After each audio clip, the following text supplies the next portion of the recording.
Subscribe कीजिए हमारे channel नूर रज़ा को और बेल आइकन को प्रेस कीजिए जिससे आपको हमारी न्यू वीडियो की नोटिफिकेशन मिलती रहे। बताओ, जिस इस्लाम ने कहा निकाह को इतना आसान कर दो कि ज़िना करना मुश्किल हो जाए, उस मजहब के मानने वाले जालिमों ने निकाह को इतना मुश्किल किया कि ज़िना आसान हो गया। ज़िना फैल गया, ज़िना की बदबू फैल गई। हमारे बुजुर्गों ने लिखा निकाह इतना आसान था कुरूने उला में कि अगर किसी की एक बीवी मर जाती तो उसका जनाजा उठने से पहले पहले अगर वो दूसरा निकाह करना चाहे, किसी ने किया नहीं, अगर करना चाहे तो कर सकता था। इतना आसान था निकाह, इतना आसान था निकाह। बेवाओं का निकाह भी आसान था। आजकल तो हाल ये शराफत की अलामत यह है कि मैं 24 साल में बेवा हो गई तो दूसरा निकाह नहीं करूंगी, मैं सबसे ज्यादा शरीफ। फिर बाद में चाहे और अफवाहें घूमती रहे और मामलात होते रहे, मैं कुछ नहीं कहता इस पर। शराफत बेवा होकर घर बैठने का नाम नहीं है। अस्मा बिन्त उमैस से बढ़ करके इस दौर में कौन शरीफ खातून हो सकती है। हजरत अस्मा का पहला निकाह हजरत जाफर तैयार के साथ हुआ। हजरत जाफर की शहादत हुई, वो नहीं रुकी, उन्होंने सैयदना सिद्दीक अकबर के साथ निकाह किया। सिद्दीक अकबर का विसाल हुआ। अस्मा बिन्त उमैस का तीसरा निकाह 2 बार बेवा होने के बाद मौलाए कायनात मुश्किल कुशा सैयदना अली मुर्तजा से हुआ। मैं हजरत अस्मा की जूतियों पे अपना दिल रख के कुर्बान होना चाहता हूं। कितने बड़े बड़ों की बीवी बनी। एक तो हजरत जाफर तैयार की बीवी बनी, जब बेवा हुई तो सिद्दीक अकबर अफजलुल बशर बादल अंबिया बी तहकीक उनकी बीवी, फिर उनके विसाल के बाद मौलाए कायनात की बीवी बनी, और उसके बाद मौला मुश्किल कुशा करमल्लाहु ताला वजहुल करीम के साथ रही। खुद अम्मा खदीजतुल कुबरा 2 बार बेवा होकर तीसरा मर्तबा निकाह हुजूर अलैहि सलाम के साथ हुआ। बेवा होकर निकाह न करना यह तकवा नहीं है, बल्कि कोशिश करो अपनी बेवा खवातीन का निकाह करने की।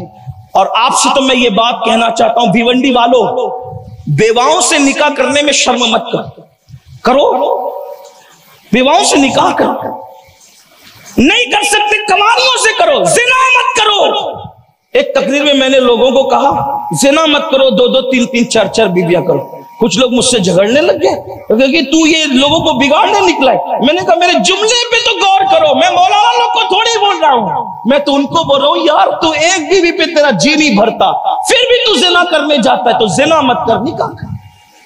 2 रखकर भी तेरा दिल नहीं भरता तो 2 पे जिना मत कर, निकाह कर, तीसरी कर। तीसरी पर भी तेरा जी नहीं भरता तो जिना मत कर, चौथा निकाह कर। लोग कहते हैं कैसे जालिम लोग हैं, 3-3, 4-4 निकाह की बात करते हैं। मैंने कहा तुम्हें पता ही नहीं मेरे इस्लाम का हुस्न। इस्लाम से पहले लोग 100-100 बीबियां रखते थे, 99 रखते थे, 80 रखते थे, 70 रखते थे, 75 रखते थे, 300 रखते थे। जब इस्लाम आया तो इस्लाम ने सैकड़ों लातेदाद का तसव्वुर खत्म किया। लोग भौंकते, इस्लाम ने कहा 4 इस्लाम ने क्या कहा, तुझे क्या खबर। इस्लाम के हुस्न की इंतहा तक तो बड़े बड़े मुहक्किकीन की रिसाई नहीं हो सकी। खड़े होकर इस्तिंजा करने वाले क्या जाने इस्लाम की खूबसूरती को। क्या बकते हो 4 इस्लाम ने 4 नहीं दी। इस्लाम जिस माहौल में आया, यानी पैगंबर इस्लाम का कानून, वो पस मंजर देखो, कोई तादाद नहीं थी अरब में। किसी की 300 है, किसी की 100 है, किसी की 500 है। खुद जो खड़े होकर इस्तिंजा करते उनके यहाँ 100 है। अगर नाम ले तो फिर दुख होता है लोगों को। लेकिन एक बात कहो, इस्लाम ने किया क्या, ये इस्लाम का हुस्न है। इस्लाम ने कहा फन्किहू मा ताब लकुम मिनन निसा मसना व सुलासा व रुबा फइन खिफ्तुम अल्ला तादिलु फवाहिदा। इस्लाम ने कहा जो तुम्हें पसंद आए उन औरतों से निकाह करो। गए अल्लाह, जो जिधर नजर उठे उधर ही भाग जाए, उधर भाग जाए ना, नहीं, जो पसंद आए उनसे निकाह करो। कितनी? मसना 2-2, सुलासा 3-3, रुबा 4-4।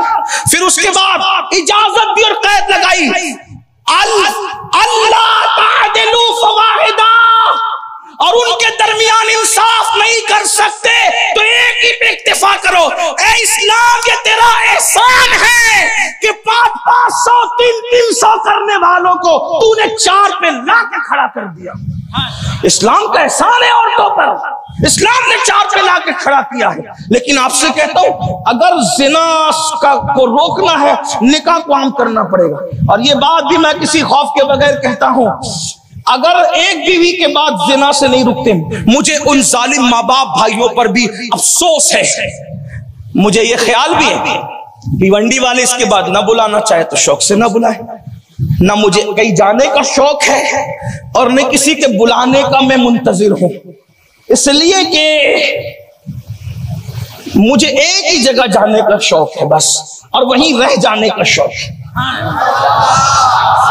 वो मेरे महबूब का आस्ताना, मेरी मंजिल है उनका आस्ताना, मुसलसल एक सफर है और मैं हूं, वहां जाने का शौक है, वही रह जाने का शौक। एक बात आपसे कहूं भिवंडी वालों, अगर बच्चा जिना करते पकड़ाए, पूरा समाज उसकी हिमायत में खड़ा रहता है, बाप भी, भाई भी, बहन भी, मामू भी, ससुराल वाले भी, जिना करते पकड़ाएगा सब खड़े रहेंगे।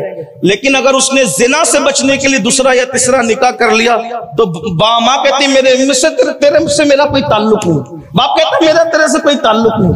कितना जालिम माशरा है। जिना को सिर्फ निकाह की वजह से कंट्रोल किया जा सकता है। मैं इनको नहीं, एक बेचारे नाथखा एक बार एक प्रोग्राम में मेरे साथ हो गए, वो लाइव प्रोग्राम में, कहा हजरत आपकी सब बात अच्छी है, आप ये दूसरे निकाह की बात अच्छी नहीं करते। मैं कहा नाथखा साहब आपको नहीं कह रहा हूं, वो जो इधर उधर मुंह मारते फिर उनसे कह रहा हूं कि जिना मत करो, निकाह करो। मेरी बात तो समझो, मैं बात जो कहना चाहता हूं, अगर ये बात थी कि मैं हर एक को कहता तो मैं ही ना कर लेता पहले। बात ये कह रहा हूं कि एक रोटी से जिसका पेट नहीं भरता और घर में एक ही रोटी है, वो दूसरी चुरा के खा रहा है, छीन के खा रहा है, किसी की रोटी पे नजर डाल रहा है, तो उसको कहा जाता है भैया एक पे तेरा पेट नहीं भरता, दूसरी खा ले, मगर चोरी ना कर, किसी की रोटी पे नजर ना डाल। ये इस्लाम का तस्वुर है मेरे भाई, आप समझते क्या हो? इसलिए मेरी गुजारिश है नौजवानों, जिना करने वाला बुज़दिल है और जिना से बचने की नीयत से निकाह करने वाला बुज़दिल नहीं बल्कि बहादुर है।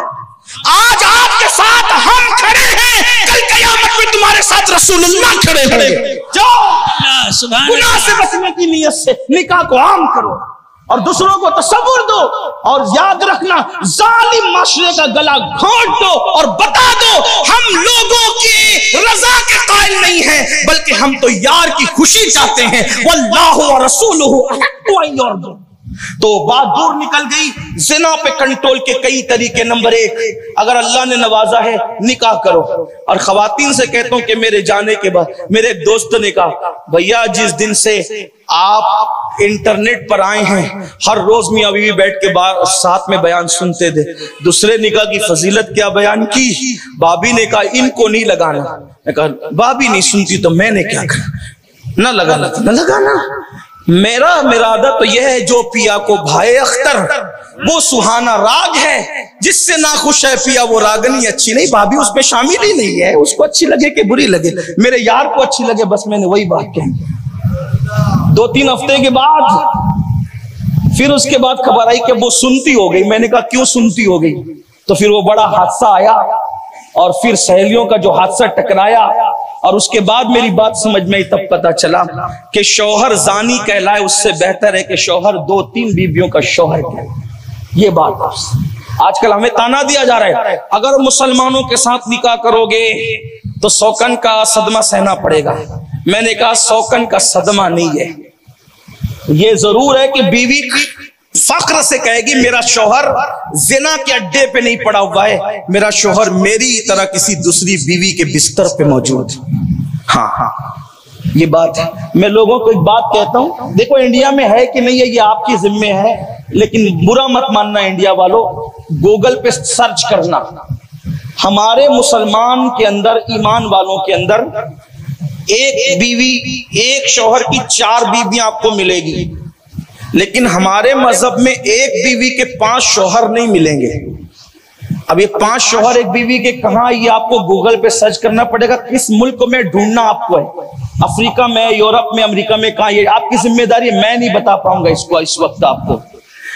तो मैंने सोचा वो लोग हमें सिखाएंगे, दूसरी ना करो, तीसरी ना करो, जो एक एक बीवी के साथ 5-5 भाई रह चुके, वो हमें सिखाएंगे। इसमें क्या है? मैंने कहा ऐब ये है कि हम औरत को समझते ताले की तरह। बात समझ आती है? औरत क्या है? बोले ताले की तरह, ताला नहीं है, ताले की तरह। और शौहर को समझते चाबी की तरह। जो ताला हर चाबी से खुल जाता है वो ताला मोतेबर नहीं रहता, उठाकर फेंक दिया जाता है कि नहीं? बात समझ में नहीं आई? मैं मुशीर भाई की तरह नहीं कहूंगा बोलो सुभान अल्लाह, और ये सुभान अल्लाह बोलने की बात भी नहीं, इसलिए कि मेरा उन्वान ही ऐसा चल रहा है कि आप फंस जाएंगे कि कहां कहें कहां ना कहें, तो चुपचाप ही सुनने लगी, तवज्जो करें। अगर ताला एक हर चाबी से खुल जाए तो वो ताला गैर मोतेबर होता है। बात समझ में आती है? रखा जाएगा, कितना भी खूबसूरत है, उठा के कबाड़ खाने में भंगार में फेंक दिया जाएगा। यही तो है, ताला हर चाबी से खुले मोतेबर नहीं रहता। लेकिन अगर एक चाबी कई तालों को खोल दे तो उस चाबी की कीमत बढ़ जाती है। फिर उसको की नहीं कहा जाता बल्कि उसको मास्टर की कहा जाता है। तो हमारे यहाँ मर्द चाबी की तरह है जो कई ताले खोल लेता है, और औरत ताले की तरह है जो एक ही चाबी से खुलती है, कई चाबियों से नहीं खुला। ये हमारे यहाँ तो सब, क्योंकि हमारी औरत बहुत मुकद्दस है।